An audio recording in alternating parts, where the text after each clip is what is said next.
এই সবজিটা কিন্তু আমরা কম বেশি সবাই পছন্দ করি। এই সবজিটা কিন্তু যে কোনোভাবেই খাওয়া যায়, ভাজি, ভর্তা বা নিরামিষ। আজকে আমি আপনাদেরকে চিংড়ি মাছ দিয়ে এই সবজিটা রান্না করে দেখাবো। আশা করি আপনাদের কাছে ভালো লাগবে।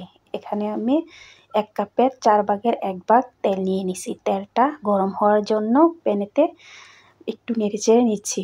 যখন তেল গরম হয়ে গেছে দিয়ে দিচ্ছি এখানে কুচানো পেঁয়াজ একটা।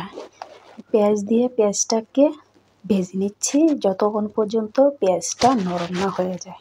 নরম হওয়ার পরে এখানে দিয়ে দিচ্ছি 1 চা চামচ পরিমাণ রসুন বাটা। রসুন বাটাটা দিয়ে আবারও ভেজে নিচ্ছি যেন রসুনের কাঁচা গন্ধটা না থাকে।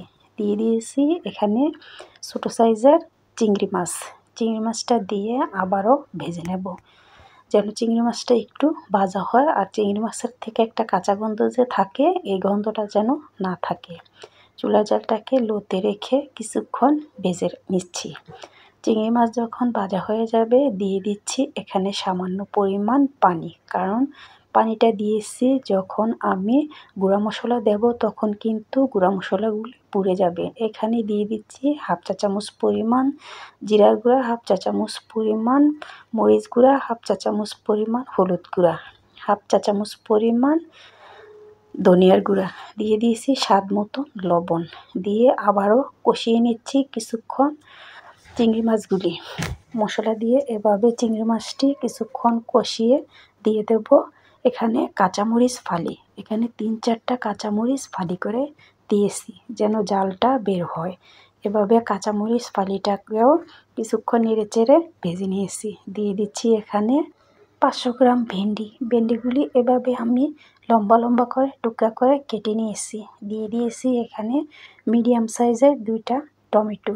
টমেটো আর ভেন্ডি দিয়ে আবারও নিচ থেকে নেড়ে ভেন্ডি আর টমেটোগুলি কষিয়ে নিচ্ছি। চুলার জালটাকে লোতে রাখতে হবে, না হয় ভেন্ডি আর টমেটোগুলি কিন্তু পুড়ে যাবে। এ পর্যায়ে কিন্তু একেবারে পানি শুকিয়ে গেছে।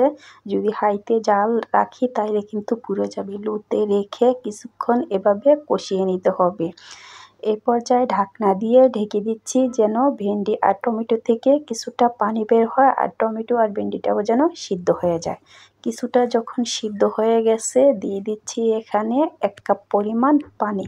এর চেয়ে বেশি দিলে কিন্তু পানির পরিমাণ বেশি হয়ে যাবে, টানাতে কিন্তু সময় লাগবে। বেশি পরিমাণ পানি দিলে কিন্তু তরকারির টেস্ট নষ্ট হয়ে যায়। 1 কাপ পানি দিয়ে আবারও নেড়ে দিচ্ছি নিচ থেকে। নেড়ে আবারও চুলার জালটাকে লোতে রেখে রান্না করব 4 থেকে 5 মিনিট। 4-5 মিনিট ঢাকনা দিয়ে আবারও রান্না করে নিচ্ছি। যখন পানিটা টেনে গেছে দিয়ে দিয়েছি এখানে ফ্রেশ ধনিয়া পাতা কুচি। ধনিয়া পাতা কুচি দিয়ে আবারও এভাবে মিক্স করে নিচ্ছি। নিয়ে কিন্তু চুলার জালটা এই পর্যায়ে বন্ধ করে দিচ্ছি, না হয় ধনিয়া পাতার সেন্টটা নষ্ট হয়ে যাবে। এই যে ধনিয়া পাতাগুলো কিন্তু একেবারে কাঁচা কাঁচা আছে, আর আমার রান্নাটাও কিন্তু একেবারে হয়ে গেছে, উঠিয়ে নিয়েছি। এই সবজি তরকারিটা কিন্তু একেবারেই সিম্পল, খেতে কিন্তু দুর্দান্ত স্বাদ হয়। এভাবে রান্না করে দেখবেন সবাই কিন্তু এই তরকারিটা পছন্দ করবে। রেসিপি ভালো লাগলে লাইক করবেন, কমেন্ট করবেন, শেয়ার করবেন। যারা ফেসবুক থেকে দেখছেন আমার পেজটাকে ফলো দিয়ে রাখবেন। যারা ইউটিউব থেকে দেখছেন আমার চ্যানেলটাকে সাবস্ক্রাইব করে রাখবেন।